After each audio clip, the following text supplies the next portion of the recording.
Welcome to Rare Chats, where we discuss topics on faith, the truths about business. We even talk about the rare forms of relationships. We fill the room with laughter, and I ask those questions that make you sip your tea.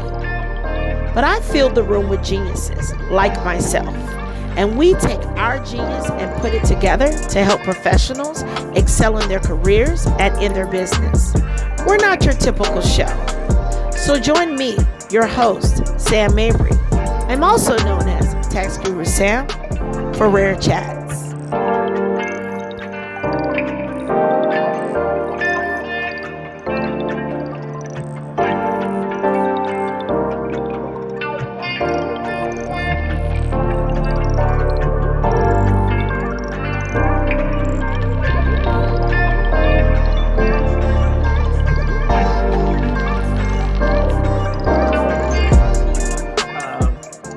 HR piece in place, and you want to get a consult first.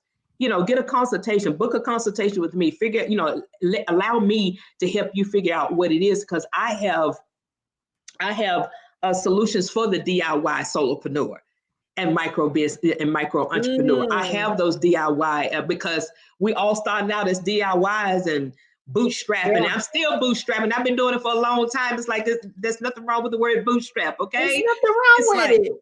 You get your sources from different angles and everything, but it's really important. And it's always been my mission to help the entrepreneur understand the importance of that and lay the foundation of that. So when it comes around that maybe someone's looking at, your business, like I said, the IRS has a spotlight on us.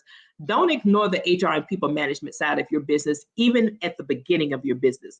Even if you are a startup, sit down with someone like myself, or maybe you have an HR friend who can help you to actually map out what that should look like 6 months from now, 12 months from now, 24 months from now. What are kind of people that you need to have in place? What are the kind of people that you need to have in place? Because one of the first things that a lot of startups think they should have, or solopreneurs think they should have, is, I need to get a VA. All right. Yeah. Nothing wrong with a VA. We've all had a VA here or there, right? Yeah. A VA, nothing wrong with a VA, but as you get to a certain point, you're going to need people. You're going to need people on your team that actually can generate money, can help you generate revenue. So that may be a VA that maybe no sales. All right. And beyond just a VA that just know the administrative side of things, maybe there is a contractor, because there's nothing wrong with having contractors. Let me be very clear about that. Nothing wrong with having contractors, but make sure that you're using them as contractors and not misclassifying them. So you may start out with a VA administrative, try to get some things organized, but that next person, sometimes it's the first person, but that next person may need to be that sales or business development person to actually help you bring in revenue, help you bring in those clients. So therefore you can pay your VA a great, wage or fee, if that's a contractor VA, a fee, and you'll be able to bring on, part-time employees at a certain time frame, but you have to plan that out. You have to know what that looks like from the beginning, because HR plays a part in your business at every stage of your business. Yeah. At every stage. Every stage, from being in a box to coming out the box to bringing on staff. I like how you said bringing people to bring revenue. I think, we come out, we get a lot of unnecessary. I call it, and most professionals are introverts. It's so funny. Most professionals are introverts. So they hire things that insulate their ability to stay hidden. And we need to make sure that we're hiring VAs that can do multiple tasks, that can actually help us move the projects and the business forward. One of the things I wanted to ask you was, I found this with a lot of professionals of mine. When they start really building and they're adding people, they run into, I'm going to do payroll how I want, right? And there's actual guidelines, correct, for payroll, like there is with hiring people. There's actual time frames you either have to pick isn't that associated with the job? Is it associated, just to get clarity, because I don't Sure. know, I'm a numbers tax chick, I'm not HR, Mm-hmm. but Mm-hmm. I do understand payroll because I always have to get people out of payroll Exactly. tax trouble. Mm-hmm. But Mm-hmm. isn't it associated with that job function? So let's say, for instance, you probably can't take a VA and make them salary, or Right. pay them once a month, or pay them quarterly or Mm-hmm. something like that.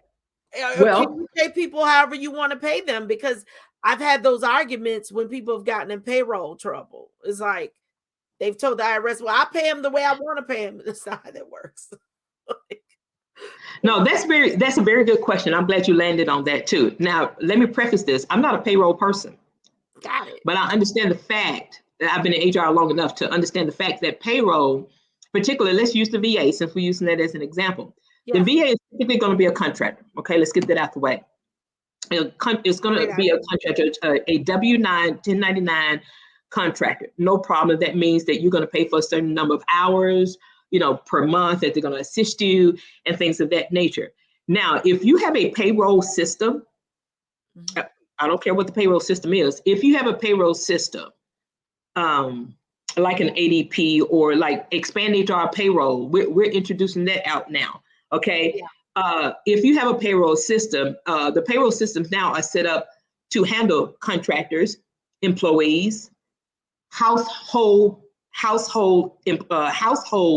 uh, um, contractors as well. If you have a nanny, okay. Chefs and all of If you're that. doing the Yeah. lifestyle, okay, the lifestyle transition in your life, pay for nannies, okay, housekeepers and things of that nature if you have a formal payroll system in place. But if you're paying them, if your VA is a contractor, your VA should be sending you an invoice. Did y'all catch that? They should be sending you an invoice. A This is what 1099 I should run be into sending at you an tax invoice. time. Yeah. Yes, this is A one of the things I 1099 run should be sending into. you an invoice. Go ahead, Delmar. If they're not sending you an invoice,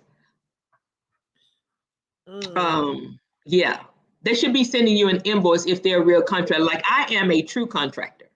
All right. I've contracted my services out to hundreds of people over Yeah, the years. You get an invoice from me every single month. So come if through. ever you need to prove on your end as the person who hired me, and somebody come in and say, "Where's your invoices from HR Brain for Hire or Delmar Johnson?" Whichever one I did the invoice in is usually HR Brain for Hire. Okay, did HR Brain for Hire representative send you an invoice? You'll be able to say, how many, where are the invoices at? Yeah, she sent me an invoice January 1st through December 22nd through December 2022. You won't get in trouble because you're going to have my invoices. Good Okay. point. And it's going to show paid.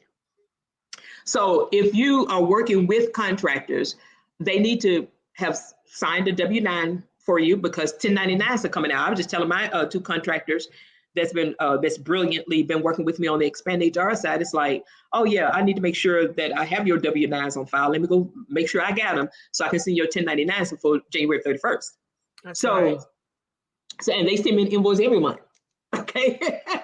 Send me And an those invoice every month. 1099s So need to also make their way to the IRS. You need to make sure that yes, information makes it into the system. So when they file yeah. their taxes, it can be matched. Because one of the problems is oftentimes you guys give these people 1099s, you don't have a Mm-hmm. W-9, you don't have any documentation they even did any contract work, like she's saying, the invoicing, and you haven't Mm-hmm. sent anything to the IRS, and they're trying to claim it as income. And now Mm-hmm. they're getting audited and there's no paper trail to confirm what Mm-hmm. they've done. So yeah, she's Mm-hmm. right about that. Boy, that's some Yeah. good stuff. Yeah, because I'm not a tax person either. Let me preface that too. That's why you on here.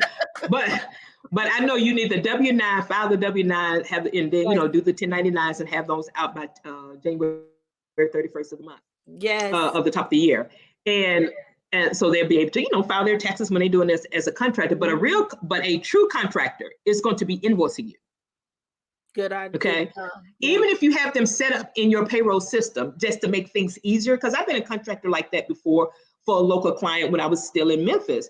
I was their contractor for 3 years, but I was set up in their payroll system just to make it easier to pay me.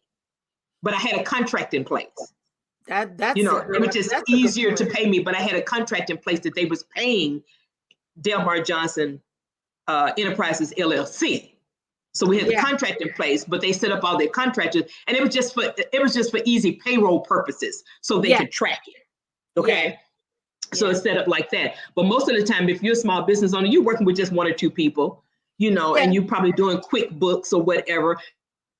You still want to have that W-9 on file that so you can be able to do the 1099. But a lot of people are using their contractors as employees, and that is one of the top 3 fines that are given to a business. What's is misclassification. What are the other 2 fines? Really, misclassification, terminations, illegal terminations, or termination that has egregious attached to it. Okay, those are that. Yeah, so terminations, actually even violating hiring stipulations. Okay, so those will fall in like the top 3. Really, misclassification. If I needed to really rank them, I actually would put misclassifications first. Wow. I would actually put that first. Misclassification, terminations, and illegal hiring tactics. Yeah. Wow. Yeah, those are the top 3. But that misclassification gets you every time, because the line is so thin between a W-9 and a W-2. It is very thin. It is very thin. And I found I have had tax companies that have listed ads on Indeed, hiring tax preparers, right? And they put on it commission based, but then they put on it required hours, 8 to 6, and required to be available all through tax season. And I kindly called the guy and said, you might want to take this down, because you basically just told the contractor that they're an employee. And he's, oh, you don't know that. I said, yeah, I do. And I know that this is probably just a tax prep company, and you're not an accountant, because an accountant would have said, I'm not putting that up. I just put up, looking for part-time help or looking for a contractor. And it's great, since we're still on that topic. If you're using a contractor, again, there's nothing wrong with contractors. I'm a contractor. I'm a contractor. Absolutely nothing. Yeah, nothing wrong with contractor. It's just use them properly. Yeah, it is. Utilize that classification properly, because if you have contractors and you have set hours that they need to be in your office, or if you sent them laptops and telephones or whatever to cover you as your business, representative of your business, if you're dictating how they get the job done, and have parameters of how long it takes them to get the job done, you have crossed over into qualifications of a W-2 employee. So it's a lot. I've had these conversations. If I was one of those kind of people who would do a tell-all book.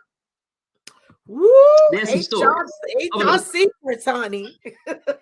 So and people that you wouldn't, because I talk to people who are making very good money. I talk to millionaires. Yes. Let's make it very plain. Yes. I talk to millionaires. Yes, you do. And some of them get it. Okay, some of them get it. They're just trying to work it out. Work it out. That's what you're supposed to do. Yeah. But to have conversation with people who are mid 6 figures, high 6 figures, 7 figures, and 8 figures in their business, and is wonderful and everything, but you still don't have your HR infrastructure in place, I am baffled by that. I'm baffled. Now, the 6 figures, you can still handle it with some contractors. I get it. But once you get to that 7 and 8 figure, and I actually know a few 10-figure people. Now they got their stuff together. I know for a fact that they do. So, but that 7 and 8 figure ones that you just crossed over into that first million, and then that 8 figure, and then you just, you crossed over again. and things of that nature, and you're still trying to do it all with contractors, you're actually losing out on the benefits of having W-2s. Oh, you're missing all the employee retention credit. You're Yep. missing all of the medical credit, because when you Yep. carry insurances and when you have lives, like one of the things I try to explain to clients is that when you purchase insurances, they call it lives. How many lives does that organization have? Right. So if Yep. you have a bunch of lives, those are credits for you. Yep. If you're leasing office space, one of the things is everyone got on this big hop to do about, I don't need the overhead. Well, the overhead's a write-off, honey. So when you get rid of the OMP, you actually are telling yourself, okay, I just want to pay a little bit more in taxes. No, you don't. You don't want to pay no more than you have to. There's a lot of benefits to having W-2s. Here's the other problem that nobody thinks about. Why you need an HR professional when you are at 7 and 8. You need to have an HR consultant. You need to have an HR person on. If they're not on your staff, they need to be like your attorney. Like, for instance, I have an attorney, right? He's on call. Like, he's somebody that in the event something pops off, one of my kids decide they want to go out one night and act a fool, I can call him and be like, hey, we got a problem. I need your help. Okay. Or I have something come up in the business. He could tell me, Sam, you good. That's on them, not you. Okay, cool. You need an HR person like that, because you need to be able to pick up the phone and say, hey, I got a situation, before you have a real problem. One of the things the IRS looks at, nobody knows this, they look at your money. So if you bringing in 8 million and everybody's contractors, they're saying to themselves, Yep. this not making sense, because this work does require somebody to be working at least no more than 6 to 8 hours a day. Everybody cannot just be coming and going like they want to for this money to come in like that. Like, you can't make all your warehouse staff be contractors. Yep. That don't make sense. You can't have all your office staff be contractors. That don't make sense. And you might think, well, I can explain it and argue it down and da da da da. Well, let me help you out. They have lawyers just like you got lawyers. Those bills go up. They got more money than you to pay those billable hours. You might exhaust your company's revenue with something that would have benefited you having W-2 employees. Here's the other thing I love about W-2 employees. When things like COVID happen and massive things like this happen, all these companies got a break from putting in the 401ks. All these companies got a break on medical HSA accounts and all this stuff. They got all these wonderful little periods. They even got a break on payroll taxes. They went a period they didn't have to pay them. And then they stretched out what needed to be paid over a 2-year period. You're losing all of these benefits without having W-2. Here's the other thing. When you have people that are consistently being paid by you, what I feel like, you have them really supporting the vision. If I'm contracted, I got my own company. So me, I'm borrowing from you to keep growing what I got going on. I'm not really focused on growing what you got going on. I'm just lend my hand and support you because we're out here in this entrepreneurial world together, but I don't have the loyalty to your vision. A W-2 has a loyalty to your vision. But I'm with you. I don't understand. Now, there has been a couple of cases that the IRS have found companies where the whole staff was 1099. And they went in and found out, they walked in the office, because here's the thing, guys, most of you guys don't know this. A lot of times they'll come by your office and not even tell you that they are a revenue officer or they're an agent, IRS agent. They're not going to tell you. They're not going to tell you they're immigration. They're not going to tell you any of that. They're just going to come by, act like they need services, but they're really coming to check. Right. So they walked in, everybody was in there actually working all day that were supposed to be 1099, sitting at computer desk, taking lunch breaks, all of that stuff. They closed the office down, they fined, and the person ended up getting criminal charges because it's called defrauding the government, filing fraudulent taxes, of evading tax evasion, because you're avoiding payroll taxes. Tax evasion is just not your personal taxes or business taxes. It can happen with payroll taxes. So, it can be a whole thing. What is going on with the healthcare thing now? Are companies still, will small businesses be required like major corporations to provide medical coverage still, or has that changed when you hire people? You remember one time they had this thing where if you hired a new employee, you had to have, the company had to provide some type of medical insurance or offer it, and they could decline it or whatever, but they had to have it. Is that still a requirement, Delmar? Well, I'm not sure if they've made it a requirement, but it's easier to Okay. get insurances. It's easier for small businesses to get insurance plans. And then it's also easier for individuals to get planned because of the Affordable Care Act. Yes. So they may have their own insurance plan and don't even need yours. But if you don't offer it, it is to my understanding that it is not a requirement. It's Okay. still not it's still not a requirement. I could be wrong. I'm not a benefits broker. Yeah. Okay, you will want to talk to your benefits broker about that, about what are the insurance options for you. Okay, so I'm not sure that it's necessarily a requirement. So that's why I always kind of defer to, like, make sure you talk to your benefits broker that And you that's one have. of the things they could talk to you about in a consult is like, Right. okay, let's get you with a benefit broker. Let's look at Exactly. this. So you'll touch Exactly. into those areas, that those Yes. gaps that necessarily, Yes. yeah, you could Google, but you can actually give that guidance and probably give them Yes. the proper people to Yes. talk to Exactly. versus calling the Exactly. 100 number and trying to figure Exactly. that out. Exactly. Yeah, I have a benefits broker that I started building a relationship with, that's here on the East Coast. He's in North Carolina, but he's connected to be able to do it nationwide.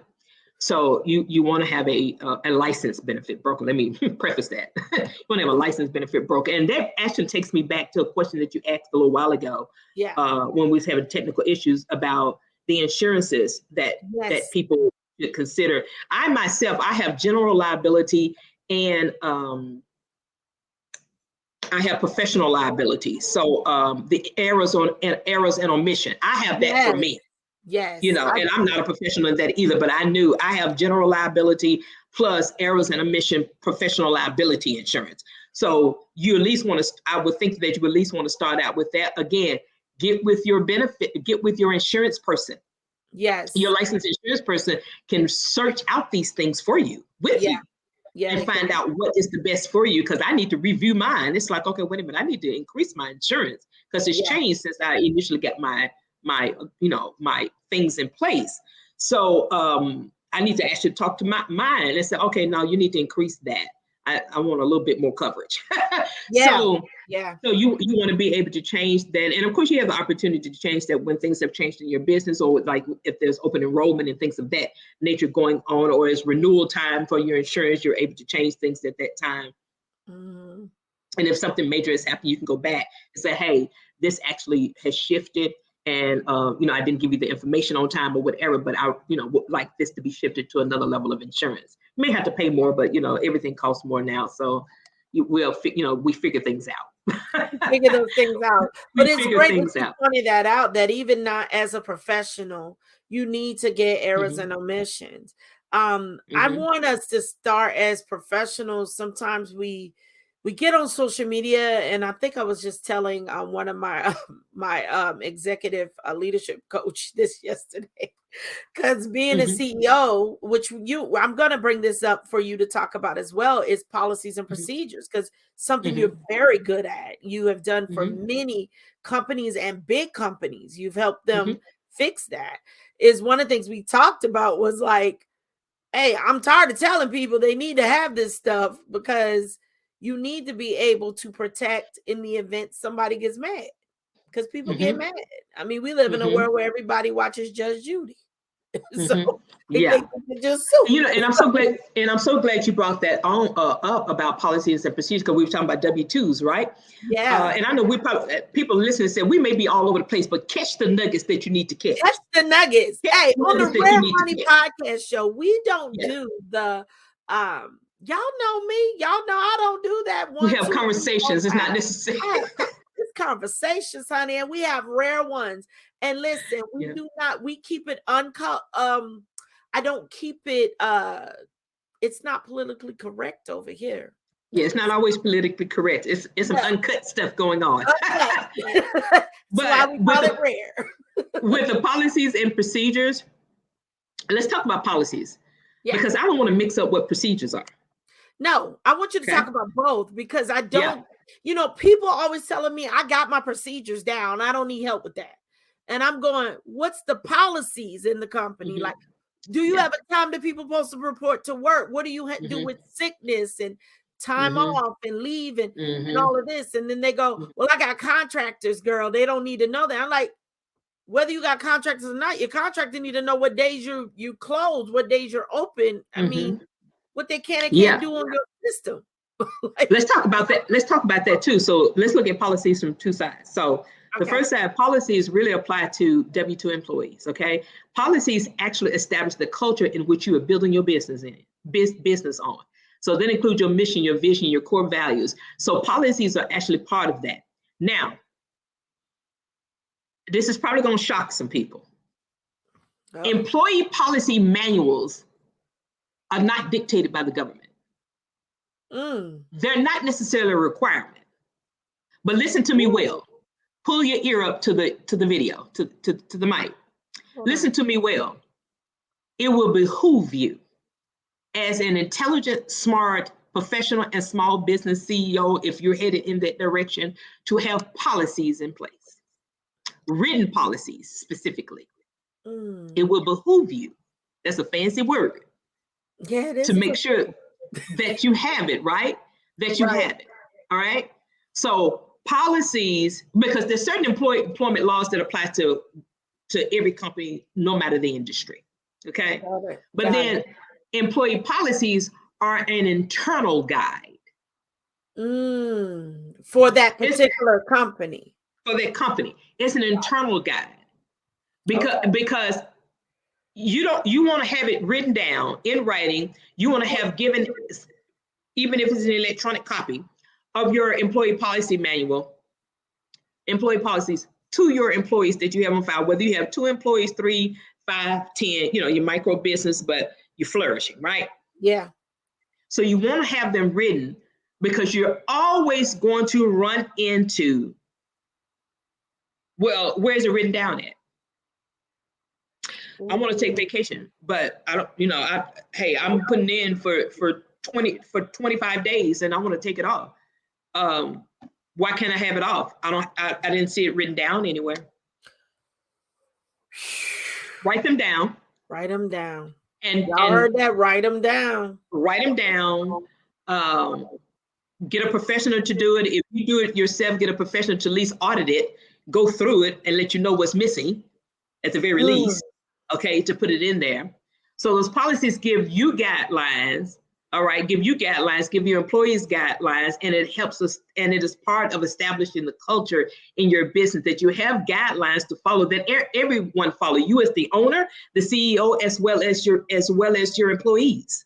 So those guidelines are for everybody. It's not just for the employees. Those guidelines, how are you following your own guidelines? Ooh, who's holding and the culture that you are developing? Now, procedures, obviously, is the how to get something done. Those are called your SOPs. Yeah. A lot of people mix up SOPs with policies. They're 2 different things. They're 2 different things. SOPs allow you to put in writing, put on a video, or combination. You can do SOPs in many ways. Yeah. An avenue for people to understand how you're doing what you're doing in your business, your operations, standard operating procedures, whether they're written, whether you have them in video, because now you can do video and all those kind of tech wonderful things now, or you can have a combination. I always say have written and video. Yeah, do both. Do video, but at minimum have them written. At minimum have them written, and then you can do videos later. To correspond with it. Don't tell people they're in your head. Don't tell the employees that, well, where's the standard operating procedure manual? It's in my head. Well, if you died, then go to business. Exactly. Oh, well, no, it's in my head. I hadn't written it down because SOPs are tedious. Yes, they are. They're tedious to do. But when you have them, I'm working on my own SOPs. We're being very plain, right? What I teach other people, I'm doing for myself. I've been doing alone for other people. Yep. So we all go through that. Keep it plain, keep it real on here. So, Yeah.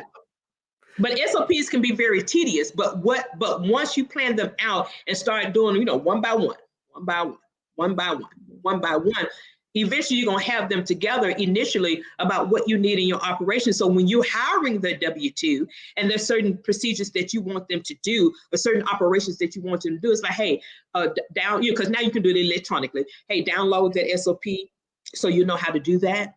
Mm-hmm. And then if you have any questions, after you've read through the SOP, then come to me and ask questions so we can get clarification and things of that nature. So it's important to have both. It's important to have both. And SOPs a lot of times will come before employee policies because you won't have employees as quickly as you would have operations. So yeah, and I'm probably working on SOPs before I even thought. I haven't even worked on policies because exactly. So you have your SOPs first. That's usually the order of things. You have your SOPs to work on SOPs, and if you need help with SOPs, I help you with those too. But employee policy comes when you are bringing in the employees. But the SOPs typically always come first because you're already in it.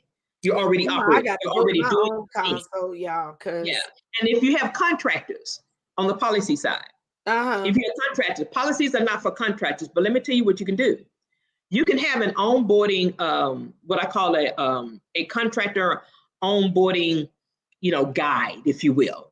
And what it does, it gives the contractor an idea of who they're working with. Be very clear. Be very clear. They don't get job description. Be very clear. It's not job description. It's scope of work. So you need to be careful how you label. And this is why I say you got to be careful how you label things. I keep telling people, I have a legal side to me too. Most people do not know I'm getting ready to applying to go to law school and get accepted into law school. I don't ask me why I keep doing crazy stuff. Don't ask me. I know the people. Yeah, the day I was talking to my advisor, I could hear my dad in the back of it, like standing behind me going, when is this college stuff gonna stop? When you see the Lord? I don't know. I'm like, I'm up to a doctorate now. But I'm also doing it because I love tax law. Yes, you do. And I really, really love handling tax structures and doing that side of the business. And I wanted to be able to go to court in all the courts because yes, I could get certified to go into a tax court only.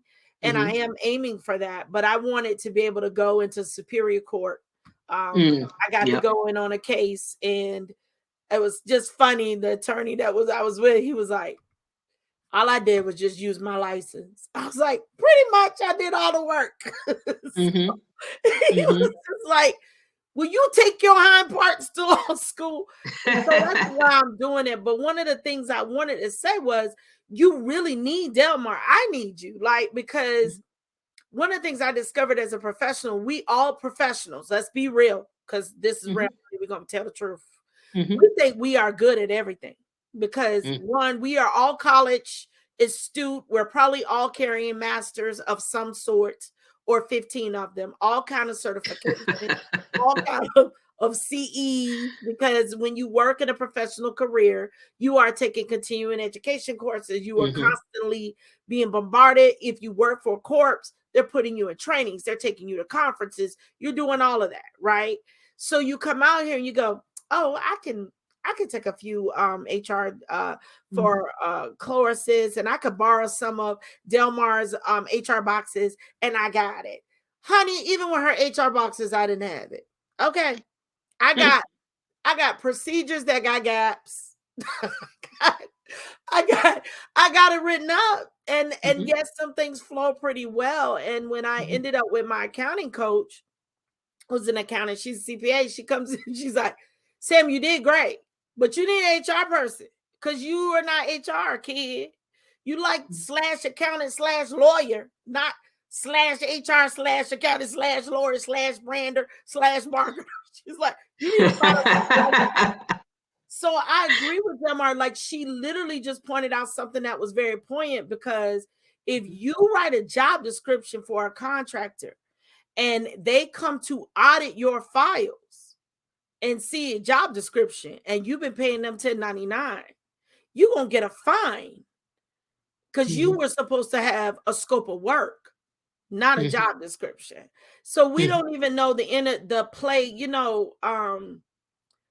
here's the funny thing, Delmar. Social media or society or TV will make us play on words like they don't matter. They may not matter in some areas, but they matter in legal areas, in EOC and employment law areas. We have to be careful of those words because I have seen that. I did a contract one time for a firm and I had to tell him, I was like, this is a job description. This ain't a scope of work, bro.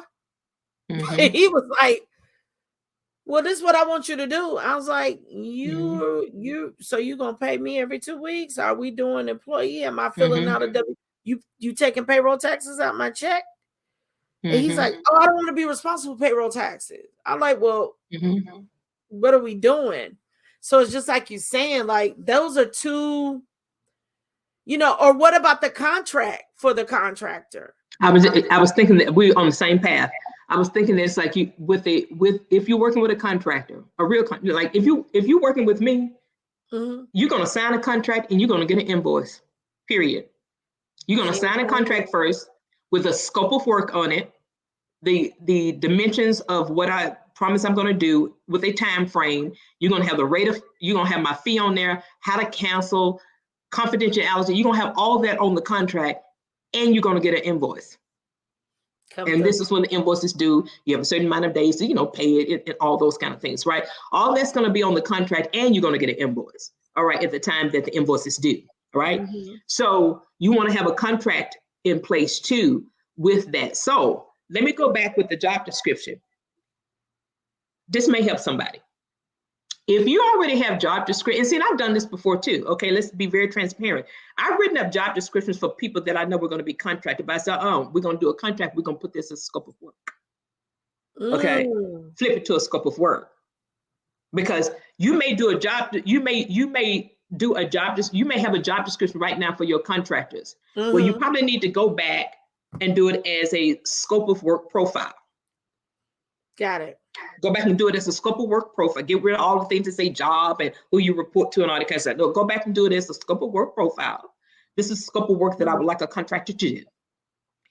We need this person to be a project manager. They need to, be able to do this, and this. This is the, and then in the contract, you're going to have in there, I'm not a lawyer either. So let me preface that too. I always have to preface me. I'm just talking about what I've been doing myself and lawyers and stuff. HR expert. So, but on the contract also, what was I about to say? Make sure that you have agree upon the availability that the contractor is going to give you to get the project done. Like my availability is here. So I agree to have availability. You've paid for, you've paid maybe for a certain retainer, and this is my availability. Okay, this is when the project is when I'm going to be complete with the project. Okay, it's a 30-day project. Okay, I'm going to give you the first draft by the 15th. By the 25th, we're going to have the final draft. We still have a few days to tighten it up. And then on the 30th day, you get it. You see what I'm saying? So there's a timeline. Yeah, you can't operate as a contractor when you talk to this company. Don't operate like a W-2 and then get paid like a contractor. Right. Exactly. So it's like, so I always try to make the language distinctive because people say employee all the time when they have contractors. I literally try to make it distinctive. No, you do not have an employee. You have a contract worker, which is fine. That's correct language. You have a contract worker. Nothing wrong with that. And then if you have a W-2, it's an employee. So I try to separate the language on purpose, and nothing is 100% perfect. So let's make that very plain too. Nothing is 100% perfect. There's always going to be hiccups that you have to straighten up. Yeah. It is. There's always going to be hiccups that you have to straighten up because you're learning. As you go along. I mean, this is not, listen, guys, you did not come into this journey with everything. I don't care how many beautiful reels you do. We do not walk out into entrepreneurship with all the tools there, even with the courses you take. And one thing I learned as a college graduate, I may have left with all this information, but it wasn't until I got hired, my booty was in the chair, my fingers were on the file, that I had to apply what I learned in school and The figure out. application of, Yeah, right. like, oh crap, I actually don't know how to do this. Like, oh, I You really know, got to do it. I always say that college prepared you to think. Yes. Ooh, that's Work good. prepared you to execute. Come on. An entrepreneur prepares you to pray. That part. That part. Yeah. This entrepreneur journey, that's why I say don't quit your job before you have to. Yes, don't quit. Those that are going to be watching this, professional career people, because at least once a month I want to go back to a job. Can we keep it real? Once a month. Try every other day. I was trying to be conservative. I'm just trying to be conservative. Every time I have to get in a fight with somebody, I quit. And that's real. That's real. We're living in days of inflation. We're living in days of uncertainty. We're living in so many days, and not saying that a job is a certain thing. We're just talking about how we're trying to figure out how to build multiple streams of income with our skill set, with our knowledge base, as an entrepreneur, as a hybrid, where you are professional and you're building your empire. I know plenty of hybrids where that job, that private investor, is helping you fuel, bootstrap, build up your empire. So if you don't have to, if you're not in a hurry to just walk in somebody's office and say, I quit because you're frustrated, then stay where you are, while you are building your empire. I didn't have that luxury.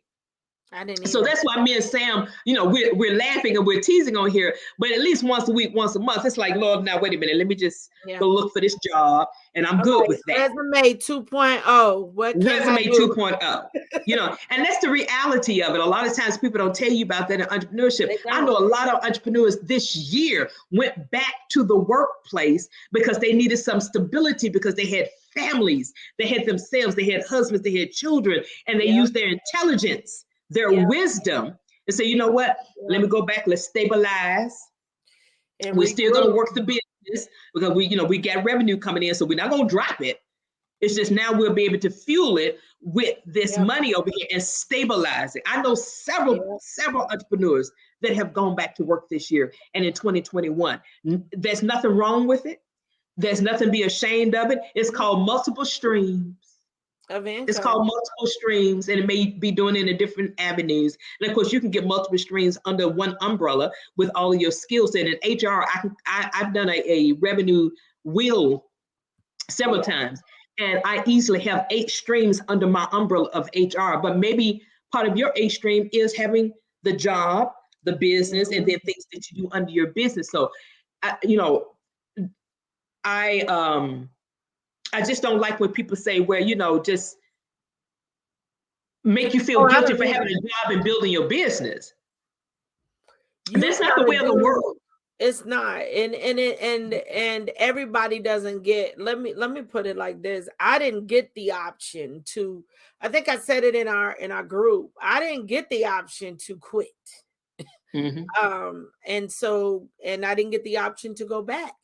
I tried to go back several times, and Me too. it just never balanced out the way that God wanted it for my life. Now, I would just tell people, use wisdom. And then sometimes you maybe, and I don't know how many people feel about what I'm about to say, but I'm gonna say it. Sometimes you went to become an entrepreneur, and that wasn't really what God wanted you to do. And you might be trying to hold on to it and work. And he might really, if you ask him where you need to focus, he may really accelerate the money over working under a corporation in such a way that it would have triple a match. And the reason I say that is because a lot of people tell you, oh, well, you're not going to make no more than 100. Well, no, I do taxes for people who are employees. I've done taxes for employees who make $500,000 working for somebody. Mm-hmm. They're a W-2 employee. Mm-hmm. Get payroll taxes taken out every time they get paid. And they were making substantial amount of money working for major companies. Um, Mm-hmm. and it wasn't that they were CEO. They weren't a CEO. They were working for this company and they were not making 130,000. They were making way more than that. So Mm-hmm. I want to give you that to say, hey, it's tough to be an entrepreneur. I told my kids, like, yo, this is tough. It's not for the faint at heart. It's Mm-mm. definitely not for it's I always say it's not ponytails and whistles. Yeah. Like, Yeah. it's Yeah. not strawberry shortcake. It's like, it's not gonna be them stickers and smelly day and roller Mm-hmm. skates. Mm-hmm. But if God's called you to it, he'll get you through it and it'll be the best experience of your life. Now, are there days that I'm like, yeah, God, I want to go back to corporate? And then I pull up an HR article like ageism I read the other day. And I thought, oh my gosh, they're going through this. And then I Yes. lay in the bed and I go, Lord, when I had that conversation with you about I might want to go back to corporate, never mind, just give me 5 new clients. Yeah. Because of Yeah. what's going on there. So you got to have the tenacity no matter what area you go in. And here's the thing, you need to know how HR works as an employee because you need to know what's available to you with employment law. I never forget when I was being discriminated against for I went through divorce and I was only single mom. Everybody on the team was married. So the attitude was everybody else could stay late to do year-end close, end of the month close. Why can't she? Well, I have to go pick up my kid because the daycare closes at 6. And then it was, well, you need to choose us or your kid. And I needed to know what HR rules were. So I knew them. So, I made that nice, beautiful phone call to the EOC. Yeah. And I filed that beautiful complaint. And we had a beautiful, wide meeting with the president of the company sitting there saying, who said that to her? Who's been doing this? Yeah. A lot of people, and I'm glad you said that. I think that's an echo, but I'm glad you said that they're even as an employee, you need to understand what rights that you have. Yeah. Okay. Yeah. You need to understand things that you can address. But if there's no policy manual written, Ooh. if there's no policy manual written or it's out of date and all those kind of things, that can cause another challenge, even with, an organization that may have had, may be operating at, a levels like, why don't you have employee policies, that make you question that? But you as an employee need to understand what your rights are and what you can communicate and things of that nature. And I know a lot of times being in an employee position, a lot of times people are scared because there's retaliation where there's actual, laws around retaliation and whistleblowing and everything. And, that came from the infamous, the infamous Enron case. I used to teach that because I was an adjunct. So I taught about Enron a lot and, human resources and organization management, all this kind of stuff. So I was a business adjunct at a local college in my hometown. So it's like, I used to teach this and it's like Enron shifted all that because it was a complete fraud.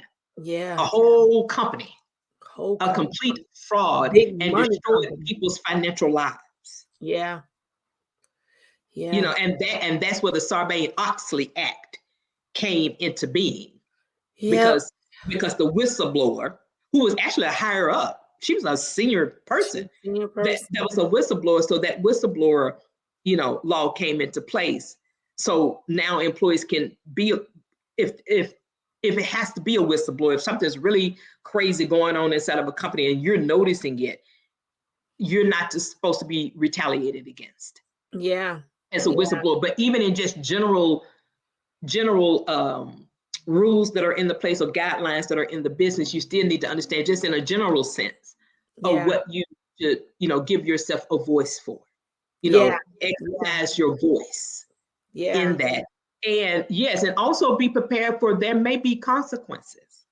But a lot of times, just like you had that consequence of age, of ageism or divorce and all Yeah. those kind of things, there are repercussions to that.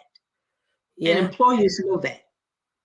There's repercussions. So you have to handle it, properly and professionally, go to HR and things of that nature. Just don't be out talking to your other employees about what it is that you're going to do. No, go have a conversation with the appointed HR person, and hopefully that HR person is somewhat of integrity and of sound mind to understand how to walk you through that.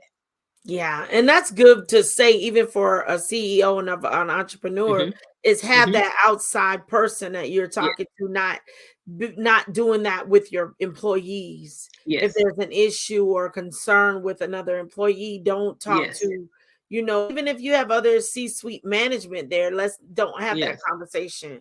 Yes, that's a confidential conversation Yeah, that needs to needs be to had. be If you had with have the HR. concerns and you're going into a physical office, because I know a lot of people work remote, but there's a lot of corporate, that their doors are They're open. going People back. are in the office. They're in Yeah, the office now.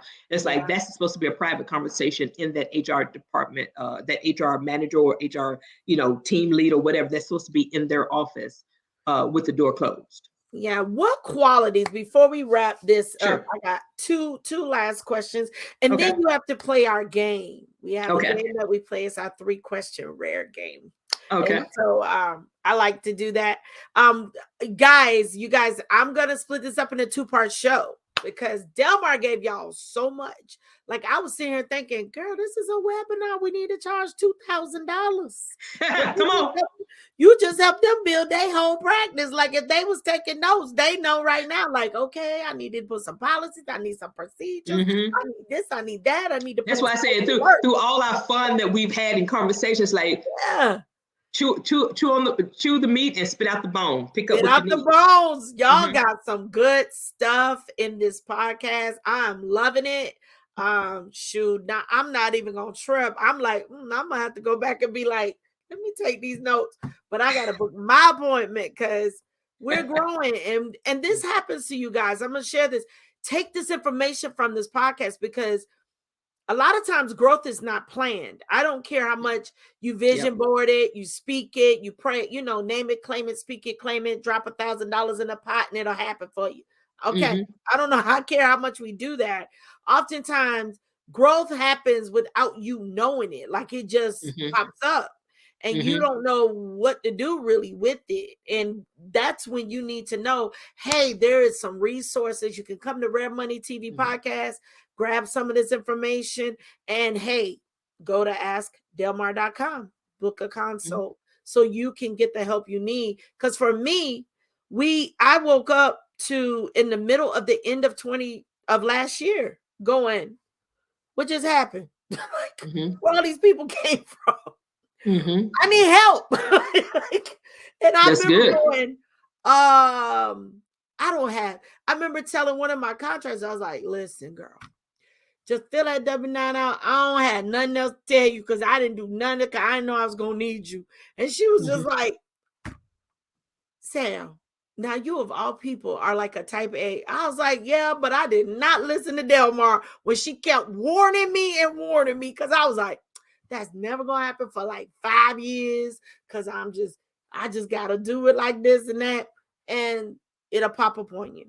So I'm going to tell you, learn from your girl because it's rare. So I'm transparent over here. It's like, learn from your girl. It'll pop up on you. So if you are now leaving your job and you're starting your business, I need you to book this consultation before you book a consultation with me. I need you to book it with her so you have an idea of what you and I need to do when we start building out your structure for your business, and we can start handling whatever else with your taxes. Because Delmar, if I had listened, now 2022, as I was closing out my books and doing my review and getting ready to talk to my board, like, I needed to have this meeting with her about my board, the things we need to set up for the board. She has an HR procedure SOP experience. I didn't have this conversation. I had to put these people in place at the last minute because I had to have checks and balances for me, right? And You don't want to be like your girl and wake up one morning and be like, Lord Jesus, just don't let them find me out. Yeah. You know, you Yeah. don't want to have to pray that prayer. Yeah. Yeah. And just like you need to come to me, I need to come to you. Like real Yeah. talk. I've been telling you that I need to come to you because Yeah. I'm yeah, me and orange jumpsuits don't look well. We don't look good together. Yeah. No. And I already told them And people, I love orange. Now I look good in orange, but not an orange jumpsuit with a number on the sleeve. No. no. And I don't do prison bays 675. Sorry. I can't. I'll do prison bays 675 photos. Okay. Exactly. Yeah. Okay. I am yeah. not natural for prison. I am natural because I'm getting old and this hair is changing. Okay. Chemicals, as in the words of our sister Tabitha Brown, the body is changing, and we thank you, Lord. Exactly. So So what I are those wanted last to, questions? You have some last questions we're gonna wrap up with? yes, here are my last two questions for you. Okay. Culture. What is your advice on setting culture that is within HR guidelines in your business as the CEO of your business? What are your top 3 ways to set the culture that won't break HR guidelines? Because let me just give you a preface. I've been in some companies where the culture was, I thought it was down there in Magic City. Okay. And I was like, I think this is breaking some HR rules. Be here. Okay. So what is your I was like, hold up. That's funny. I think I'm not in the right place. Now think about it. So let me break it down like this. I actually wrote, I think culture is one of the first things that I wrote in my book, HR is Sexy. Get the book, it's about culture is the personality of your company. That's what it is. Culture is the personality of your company. So you have to think about what kind of personality do you want people to see from the outside and internally. How what kind of personality does your company have? And culture is built on what your core values are. They really start with what your core values are, and then you have to see how does that apply to how you want your business to be navigated. So are your core values built on integrity? Is it built on intentions? Is it built on helping? Is it built on having a positive impact in the world? Is built on building confidence? What is it that you're offering the public for their solution to their pain? Whether with your product or your service. So what kind of personality do you want me and Sam to know that represents your business? Does your business also have a sense of spirituality or fun or combination of, you have humor, we have humor in my brand, and I'm always cracking stupid jokes, with my team. So you have to look at what does that look like for you. So you really have to identify what are your personal core values, and then do those personal core values kind of transmit to what you want your company culture to be. So you have to identify what that is. But the initial thing I said was your culture is your company personality. So what kind of personality do you want it to have? Do you want it to wind up having a personality that's filled with microaggressions? Do you want a personality that is micromanaging? Or are you building a culture that celebrates collaboration, that celebrates autonomy, that celebrates teamwork and things of that nature? So what kind of personality are you building inside of your business? No matter how small your business is, no matter how big your business is, you should look at what it is that you want people to understand is the personality of your business. Let me and I use this as an example. Lamar Tyler, both of us know Lamar. Yeah. Lamar Tyler is the head of a wonderful group, wonderful brand, Traffic Sales and Profit. Yeah.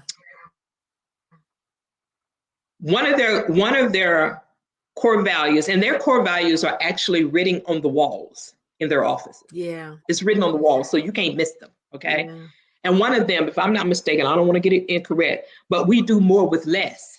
Yeah. We do more with less. And of course, they have other culture statements, but that was this out. We do more with less. And I'm only using him as that brand as an example because I remember that because I've seen their core values on their walls. And Yeah. I've known them for a long time. So I hear that over and over again. We do more with less. So you can have a wonderfully small team that's doing extraordinary things because things are streamlined or more efficient and things of that nature. So is that the culture that you're building? Yeah. So I just wanted to give you an idea of what I was talking about Yeah. culture and having that. It used to be in the day where you go in a business and they have it like on a plaque. They have it on a plaque, and people are probably still doing it on a plaque. But I love to see it when things are written on the walls. Yeah. Because now it's under, especially you have walls to do it on. Okay, like let's preface that. You have a brick and mortar to do that on. So it's like, so what kind of culture are you building? What kind of personality are you building for your brand? When we see it, when the public begins to see what it is that you're doing, hearing what it is that you're doing, you're demonstrating, you're talking to people about what you're doing, what kind of personality are we picking up on? It's like, oh, they over there stiff. They trying to micromanage their people because they're paying them, $20 an hour, and you think you're supposed to. So what kind of personality are you building in your business? That is powerful. And then my last question for you from what is the one takeaway from our 2-part series on HR for professionals? What is the one takeaway or the one Focus takeaway? point? Yes, from this free webinar, honey, they done got.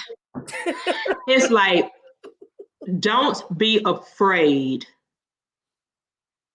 And no, not even don't be afraid. The one takeaway I want them to take from our crazy conversation today, as professionals who listen to this, prepare. Be intentional about preparing. And in preparing, you don't have to know all the answers, but you need to prepare. You have someone who can help you get to the answer in front of you for the past hour and a half or 2 hours we've been talking, right? Yeah. So it's like, but be intentional about preparing from the beginning. If you're not at the beginning, maybe you're in the middle, then prepare in the middle. If you're on a different trajectory, then prepare at the stage that you are. But prepare for it, especially if you're in that first 0 to 4 years, that first 0 to 5 years. It's like plan that out. Now you may not plan out to 5 years, but prepare a plan where you can at least see 12 months in ahead of you. Yeah. At least 12 months in ahead of you of who you need to be considering bringing on to your team to position you better. I'm doing the same thing for my own business. It's like, okay, who do I need next? Or who do the next couple of people need to be over the next 6 to 12 months that I need to go in prayer about bringing into this to build this out into an agency model. Okay, so I'm going through transition myself. Yeah, write out your list, your list of who you need. Yeah. First start with who's doing it now, and probably all of those are going to be you, me, you. And then 6 months from now, 12 months from now, 18 months from now, who does it need to be? Yeah. Plan it out, plan it out. But like I said, I have all kind of great things, and I'm going to give you the links and stuff to share with your audience, all kind of great things. I'm excited about the membership because I'm going to really be focusing on that. Yeah, you guys, make sure you hit that link when I put it in the description for that membership. Make sure you hit that link and grab hold of that. And again, book that consultation with Delmar to get be prepared, be intentional. That's what we're leaving you with. All right, Delmar. So before we get out of here, all right. I first want to thank you guys for hanging in there for a 2-part show. I mean, let's be real. Y'all know y'all girl like to talk, but we got down in here. So, you guys know I love to play games. I am always fun. I always tell my kids, regardless of what the the calendar says my age is, I'm still 22. But Mhm. and so in my 2022-year-old mind, there's a game I like to play on Rare Money, and it is called Okay. the top 3 most rare things. Okay. And I don't want you to answer it with the most proper answer. I Okay. want you to dig deep and reveal something nobody knows that is the most craziest and out of the box thing anybody could ever experience that will help them feel comfortable to one day reveal one of those crazy moments in their life as well. So, here's the first thing. I'm going to give 3 words. Okay. And when I give you these 3 words, I want you to tell me what was the most funniest thing that you experienced as an entrepreneur by using one of these 3 words? Okay. Okay, so here's the 3 words. You ready? Monkey Yep. business, um, jumping over hurdles, and ooh, that tastes so sweet. Ooh. So my answer is supposed to include one of these words Yep, about a crazy thing that's happened to me as an entrepreneur. yep. Mm. Um, Monkey business, jumping through hoops, and ooh, that's good. Is that what you said? Ooh, that tastes so sweet. Ooh, that tastes so sweet. Um, hmm. Ooh, that's a good question. I know. Don't y'all love my Ooh, games? jumping through hoops. Ooh, monkey business. Ooh, jumping through hoops, and ooh, that's so sweet. I would say, oh, that's stunt. Oh, that's. Let me think. I Let me think all think. my girls are gonna be like, "What is this?" I'm trying to think of some. I'm trying to think of something fun, but I think you know what? I think my ooh wee that's so sweet is from me being able. This may be Just political, say but this is whatever just you my. want to say. But this is my ooh so sweet. My ooh so Okay. sweet was being able to stand on stage and talk about HR. Oh, so that is your sweet spot. That's ooh so sweet. Yeah, Mm, yeah. love it. Ooh, that's Okay, so so sweet. When I'm given the opportunity to be in front of a bunch of strangers, which I'm going to be doing at TSP Game Plan, all be standing in right. front of 1,000 people, and we're going to be talking about this thing. Now, of course, we Yes. can't go. You only got a short amount of time to speak, but Yeah. get straight to the point about. And I'm going to be talking about the phase 3 method of actually building your team, but a foundation has to be set first. Come So on. so we're going to be talking about that in my short window of time that I'm going to be on stage. It's like that's my sweet spot. I get the vibe off of people of being able to help them, whether I'm on a stage, whether I'm on this kind of technology, Yeah. which I'm on technology a lot of times, but being on a live stage and feeling the vibe of people's like, I see the light bulbs come on when I'm talking about it. That's the ooh so sweet. Yeah. All Yeah, right. So what's yeah. jumping through the hoops for you? Ooh, through the hoops is jumping through the hoops is when somebody tell me that they're ready to move forward in getting some things together. Then they come back with Delmar. I didn't know it was going to cost like that. And then Yeah. you want me to, so They I thought it was jumped through hoops like that before. But $2.75. yeah, I've jumped through hoops like that before, but it's like, but a lot of times those are ones that have come to me. Like, Yeah. okay, Delmar, I'm ready. And then I have to think about, okay, you want me to jump through hoops for this, but do you know the cost? Mm. Do you know the cost Mm. that I paid to be able to make it look easy for you? Yeah. Got it. Do you Make know the it look cost that I easy for paid? you. Yeah. Yeah, to So make it what's look easy for you. your monkey business? Monkey business. Um, Monkey business. I shouldn't say this, but I Oh, it's rare money. We say it over here. yeah, monkey business is probably monkey business is probably the tea that has been spilled to me about some of y'all household names. Woo! Now that's monkey business, honey. That's monkey business. Mm. And like I said, and of course, I don't have a spirit like that would do a tell all, but I don't have that Mhm. kind of spirit. My spirit ain't set up like that. But I Yeah. just be, making fun of it. But Yeah. yeah, I think that would be the monkey business about some of the tea that I have been in the room together, not going looking for it. I'm just in the room. Just in the room. I'm just in the room. Place at the right place at the impossible time. Yeah, exactly. It's like, oh, okay. Well, hey, let's work it out, or whatever, whatever the answer. But yeah, I've been in spaces where tea has been spilled that blew me away. Now I would go to my grave with it. I mean, I wouldn't, do that to anybody because I wouldn't want nobody doing it to me. Mm-hmm. You got to keep it in the ooh ah ah ooh ooh ah ah. Yeah, that ooh ah ah ooh ah ah. It's like, okay, so that would probably be the monkey. This is such a fun thing. It's like Mickey think, but yeah, I think that would be the monkey business for me. The jumping through hoops. So I can't jump through hoops. I'm at a season of my experience, my skill set in my life where I've jumped through the hoops of 30 years. I've jumped through the hoops of the working for Fortune 50, Fortune 100, whatever Fortune they was called FedEx and Kelly Service Staffing and United, healthcare systems and stuff like that. I've jumped through the hoops. Yeah. I've jumped through the hoops to keep you from jumping through so many hoops that it get you in trouble. I help you make it look easy. Yeah. Yeah. And you have done that for many. So what is, as we wrap? Okay, guys, that was my game. Yay, Miss Delmar played my first game. Yes. It gets better.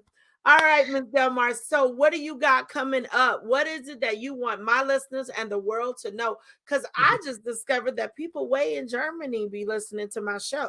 So what do you got coming up that you want them to get in on or to sign up for? And where can they go and do it so we can get them into you? A lot of great things are coming up under the brands. HR Brain for Hire, because they're all HR. They're just on, they go together, they lock in. Yeah. So on my long life brand of HR Brain for Hire, what most people know me for, I'll be relaunching my website next week. All right. Had to give a facelift. So relaunching that. So we'll be talking about the HR E-Suite membership on there. We'll be talking about, continuing HR consulting, even being able to, reach out to us for, ad hoc projects, because you may not need long-term. So the new website is coming out next week for HR Brain for Hire. So I'm excited about that. I'm excited about the HR E-Suite membership for those established business owners who, who wants to, and I'm always very honest, it's a 4-figure investment. Let's be very clear.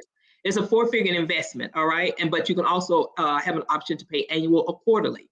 A lot of people like quarterly because, companies operate on quarterly, right? Yeah. So quarterly, and that's an opportunity to get access to me without, completely blowing your budget, right?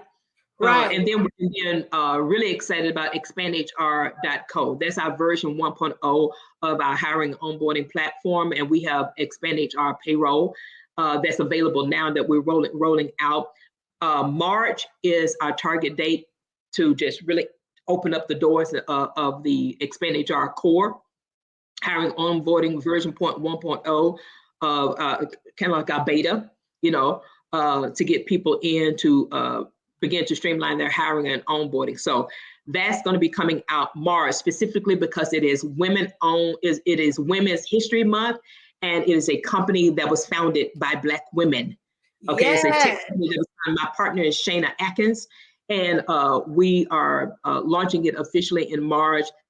ExpandHR Payroll is going out now. It's available for those of you all who need to get your payroll together now. You can have a conversation with me by booking your discovery call at axdelmar.com. And then you can also go to expandhr.com too and find out information about that.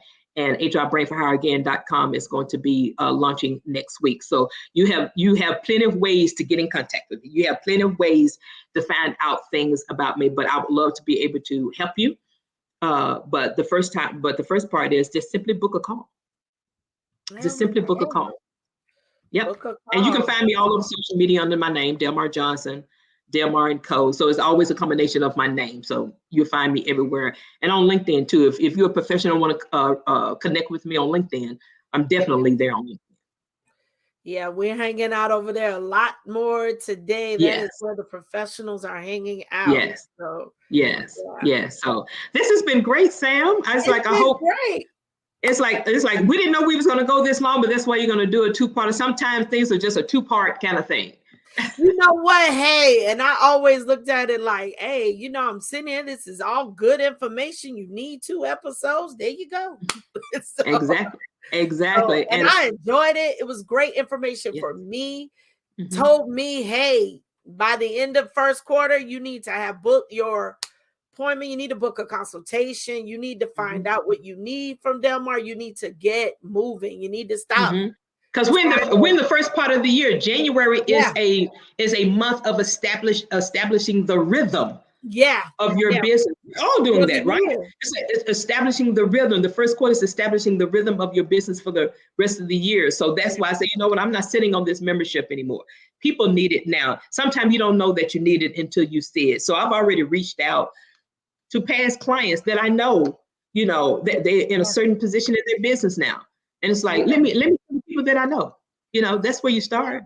That's where Yeah. you start. Yeah, yeah. So I just want to thank you for being on Rare Money Podcast. I'm Thank so you. glad to be back in 2023, Yes. launching this series with professionals.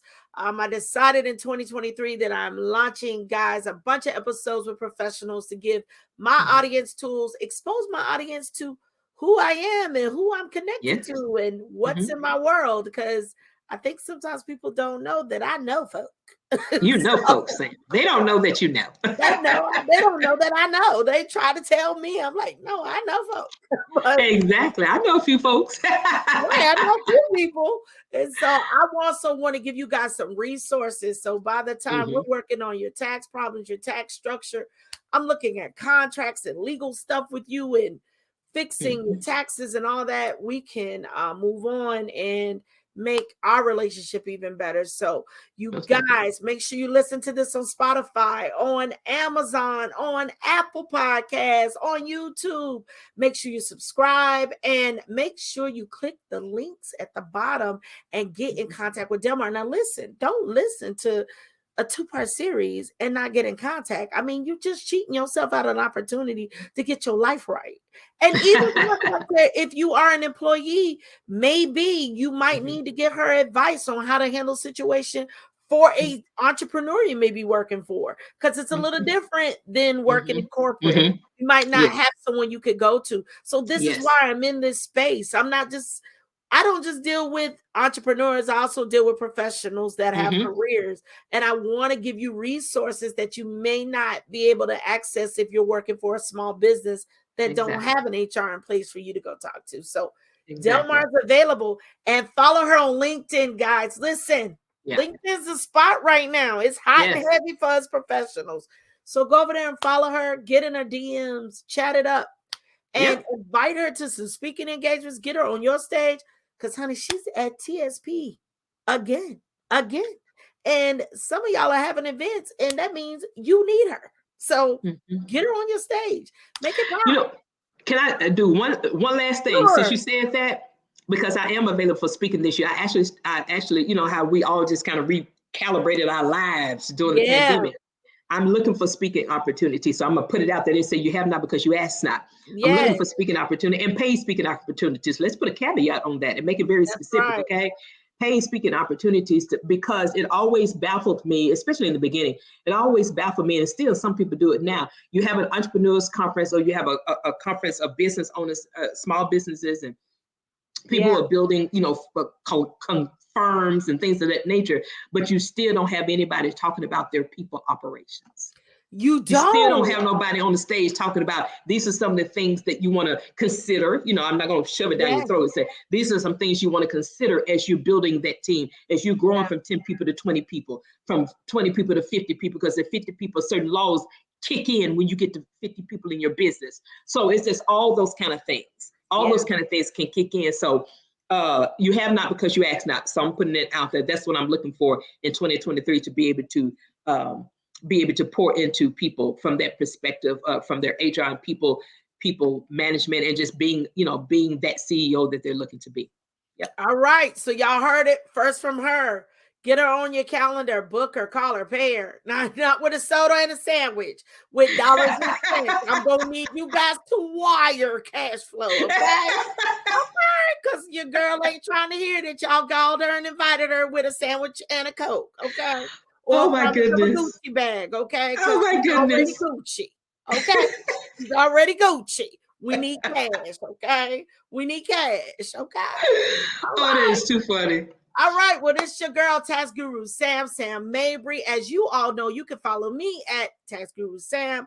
Thank you for listening to Rare Money Podcast. And as I always say, I'll talk to you guys on the next time. Let's get it. Let's go.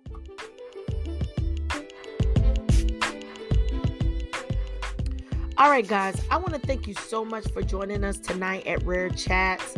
It has been an amazing start to this season and this new podcast that I'm doing, talking with various professionals. But I want you guys to tune in next week when I speak with our powerful, evolving guest, Krisha Sarah Bowen. You do not want to miss that show. It's going to be a 2-part series, so you definitely want to catch it. But you can catch it on YouTube. You can catch it here on Spotify or any Apple Podcast, anywhere that you listen to your podcast shows. So I want to thank you again for joining us. If you have not subscribed to our channel, subscribe, because you want to get the notifications when our next show airs. Thank you again for watching and listening. And it's your girl, Tax Guru Sam Mabry. I'll chit chat with you guys soon.